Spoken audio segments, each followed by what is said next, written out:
As we await the much anticipated new feature for Grounded, which is supposed to finally be released the day this video is going live, I wanted to look what we've already seen in the Homestretch update and discuss the 10 best changes. Let's get started.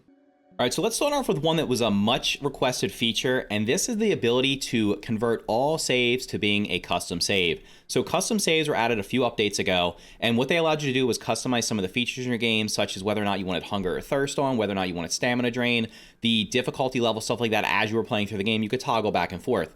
What we can do now is actually convert all saves that were not custom saves. So any saves you made before or any saves you made that you make now that you make as just a regular mild, medium, or one mode save, you can now convert them to custom saves. The way you do that is you just go into the menu, you go to game settings, and then at the very top here, you're going to see this bar. If you're not already in a custom game, that'll say swap to custom games, and you just hit yes. I'm not going to do that because this is my main save, but it's as simple as that. It'll convert you over. Then you'll be able to change all these things, like the difficulty level, and most of these things are able to be toggled, I believe, once you go to a custom game save. So if you were one of the people that wanted to turn off faction reactivity or just wanted to maybe just be able to change things as you were playing along, now you'll be able to do that even in your old saves. The second positive change is going to be the cookery. The cookery is now used to make meals. So one of my issues with the progression through the game up to this point was that you needed the oven to make meals, and you could get lots of meals way before you could get the oven. So the way the developers addressed this was by adding this new cooking station called the cookery. As you can see, it costs 9 weed stems, 2 clay, 1 acid gland, 1 boiling gland. You should be able to get this pretty early on. Well, you actually can get it early on because I think you can purchase from Burgle right after you repair him. So once you repair Burgle and biometric scanner or whatever, this will become unlocked, and then you can purchase it from him. So you'll just need the boiling gland. That's gonna be the hardest thing to get early on, which is you're gonna get from the bombardier beetle. But this will make all the meals you can unlock early on from the earlier chips that you get from like the pond chip, the hedge chip, the haze chip, all the things you would probably be doing before you go to the upper yard to get the charcoal. You'll now be able to make food in these. Another huge change they made was they completely revamped the upgrade system for both weapons and armor. So prior to this update, when you wanted to upgrade armor, you had to make the grub leather plates, the berry leather plates, and the pupil leather plates to upgrade your armors from levels up to levels 9, all the way to level 9. For weapons, you need a quartzite to go from levels 1 to 5, and then after that, you either need a quartzite, the salt, the mint, or the spicy. Now, instead of doing that just straight up for armor, you're going to need these rocks. So the fashion nuggets, you'll see, these are the ones that I found around the map. There are a limited number of them around the map that do not respawn, and as you can see, there's quite a few of them, so you'll be able to upgrade a couple pieces of gear early. Well, I did do the entire map. You'll be basically what this is doing is it's going to force you to explore more. It's going to make you have to pick and choose what you're upgrading early on. But the good news is, after a while, you'll be able to craft these. So, and at the same time, the fourth cool thing is that they are now encouraging more combat. So because these are crafted, if you want to get more than what you can find in the world, you're going to have to fight things. So for the different nuggets here, you're going to see the cool fashion nugget, you're going to need to kill bees.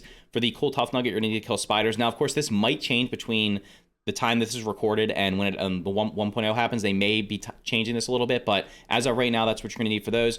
For the tier 1s, you're going to need to kill larvas for the weapon, and for the armor, you're going to need to kill mites. Now, if you go in creative right now, you can also see the tier 3s. It's going to be dust mite fuzz for armor. It's going to be black ox horns for weapons. So basically what that's doing is it's encouraging combat if you want to upgrade your weapons, which I definitely like to see, because the old system, to me, it kind of just encouraged grinding resources. And for the most part, if you really wanted to, you could completely avoid doing any kind of combat.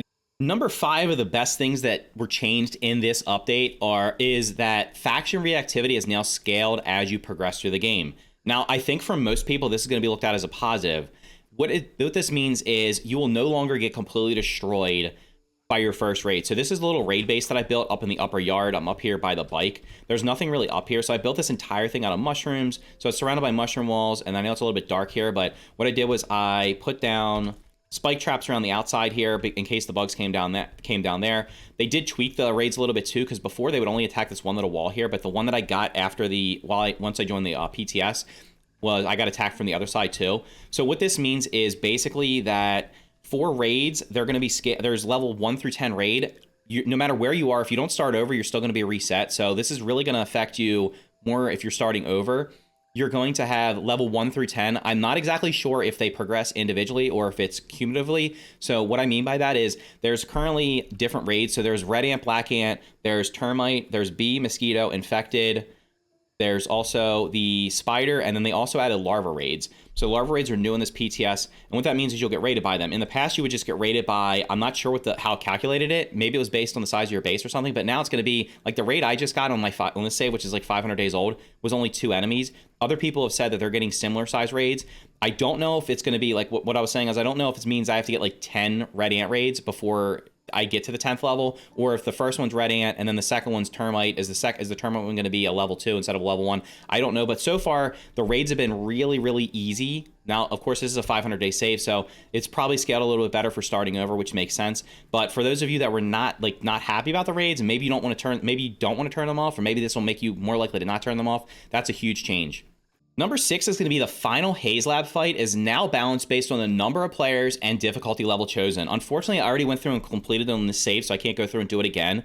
But the Haze Lab is down here, and the Haze Lab, what it had was, when you get into that final room, there was an infected ladybug, there were infected larvae, and infected mites. So basically, when you went in there, whether you were solo or or it was co-op, you had to fight about the same number of enemies. Now what they've done is they've scaled it based on the number of players. So if you're playing by yourself, you're gonna have less enemies. If you're playing with friends, you're gonna have more enemies. And it's also based on the difficulty. So if you're playing on mild, you're gonna have less enemies, and if you're playing on woe, you're gonna have more enemies. When I went through and did it on this PTS, because it did reset, the only thing that was in there was the infected ladybug, which is stronger than the normal infected ladybugs. It has like a little boss bar, so it is a little bit tougher to kill than the regular infected ladybugs.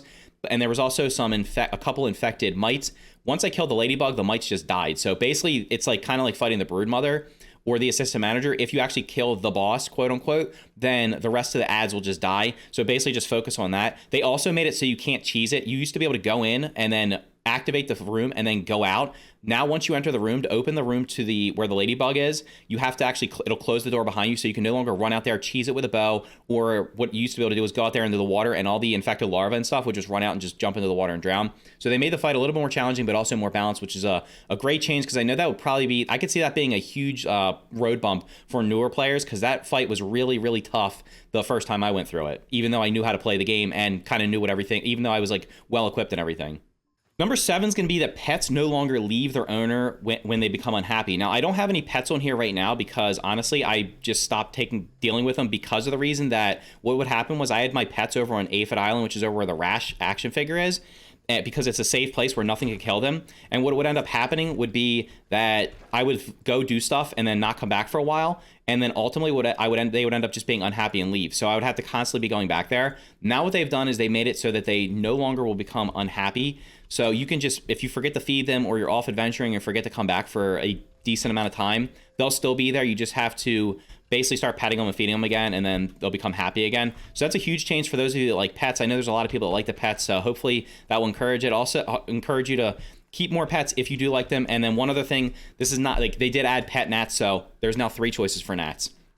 Number 8 is going to be that hostile bugs will lose aggro much sooner. So one of the things that was super frustrating in this game would be when you would aggro a mosquito or aggro a lawn mite, for example, and they would chase you clear across the map. Like, they would just never lose aggro. Now, I think it's if you lose line of sight with them, they will lose aggro. So as an example, if a mosquito was chasing me here, if I weaved in and out of this grass before, it wouldn't matter. It would just keep following me and following me, following me, unless I like jumped into the pond and went underwater, then it would lose aggro. Now, if I just weave my way in and out of here and just duck and weave and then go behind stuff, like maybe if I go behind this leaf and it can't see me anymore, it's more likely to lose aggro, and they lose aggro much faster. So that's definitely going to reduce the annoyances that people had, especially I know with mosquitoes and then lawn mites. Lawn mites weren't really a big deal because, to be honest, they're not going to really kill you unless you're playing on Womo with no armor or not paying attention. But the mosquitoes definitely early on can be a little bit tough. Number 9, and we're going to go see if we can find one real quick, is going to be that the Scarab's HP has been halved. This is the second time that Scarabs have been made easier to farm. When Scarabs first came out, they were pretty tough to kill. You had to be, they burrowed really quickly. They would aggro on you and run away. In this case, aggroing meant that they would just run away much faster. But now they're just super easy to kill. So I'm going to see if I can find one here, because there's one right there. So you're going to see, we got it on the first try. You used to have, I did tons of testing on this. You would have to have, I believe it was like a level 7 crossbow, or level 6 or 7 crossbow plus feather or splinter arrows to be able to kill it. I've seen people, and I'm going to do some testing on this to find out what the minimum viable option is going to be. I've seen people saying you can do it with as little as just like a tier 1 or level 1 crossbow. So we're going to test that out, but it's going to be much easier to kill them now. They're going to burrow, they burrow slower, basically. They have less health, and overall it's just going to be easier to farm scarabs for your twinkling shells, which are still needed for the levels 8 and 9 upgrades, combining them with the new stones that are in the game. And then last but certainly not least, this is one of my favorites, probably of all these so far. This is above the top of the list of mine, because this is something I've been asking for a long time. I don't have any right now because I haven't been completing these quests lately, but I did get one, I think, at some point where Burgle now has new quests. So in the past, you would basically just keep getting the same quests over and over again. They did add a bunch of quests. So now you can get a Burgle quest for killing black ants, black ox beetles, ladybirds, dust mites, roly-polies, termites, tadpoles, water boatmen, water fleas, and diving bell spiders. I am hoping, because I'm probably going to start fresh. I mean, I haven't started fresh since the new update, so I'm not sure. They should be scaled properly. So, like, you shouldn't be getting the black ox beetle as, like, your first quest. You should hopefully be getting something like maybe the water fleas or water boatmen. But this is definitely going to give more diversity to the daily quest, so you're not doing the same things over and over again. You're not killing the same bugs. It's also going to help you get more bug parts. As part of it, you'll just get better at combat by fighting a more wider range of enemies in the game.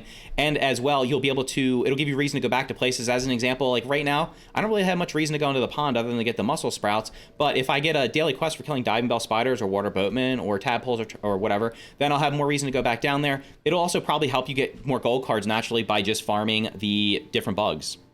So those are the 10 best things in the Homestretch update, at least for me. Let me know what your favorite is in the comments below, whether it's one of the ones I mentioned or something different. We don't know what the new feature is going to be. That might even be better than all the things we've seen so far. It should be coming out the day this video is live. But anyway, thank you for watching, and thank you to Handsome Ivan, Justin, Matthew Campbell, the Overseer 91, and all my other channel members and patrons.